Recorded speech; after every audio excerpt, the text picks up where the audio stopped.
也針對新冠疫情，今日立法院是辦公聽會咧討論講防疫制度要安怎對基層來拿責。不過有診所醫生講啊，這個新冠開胎啊、疫苗保管啊、成本懸、健保給付上過低，要愛基層的醫療增加新冠開胎能量，這個效果恐驚有限。也疾管署是回應講，會繼續建議來編列更較儕獎勵，讓基層的防疫愈挑戰。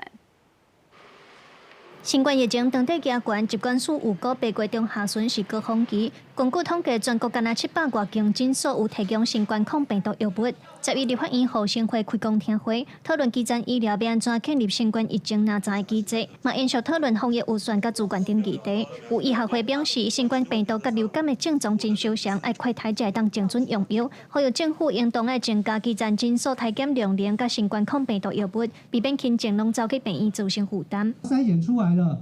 藥就直接在診所就領了，就不需要減少來這些病人來到我們急診室，增加急診室擁塞的一個情況。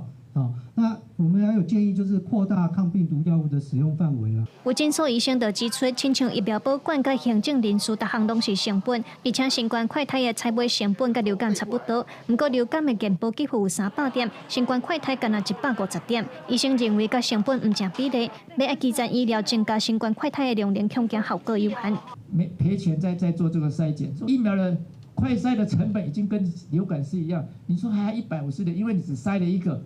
流感是篩 A 跟 B 啊，新冠只篩一個，所以是150點，那流感就300點，這不公平。疾管署長是回應講，針對新冠疫苗獲得一線補助有影是無夠，會繼續爭取其他獎勵。親像今年10月要開始做了有薪的有方社，針對醫療院所的獎勵金已經有得到行政院主計單位的支持。我想我們疫苗的相關給第一線的補助確實是不夠，來避免說11月因為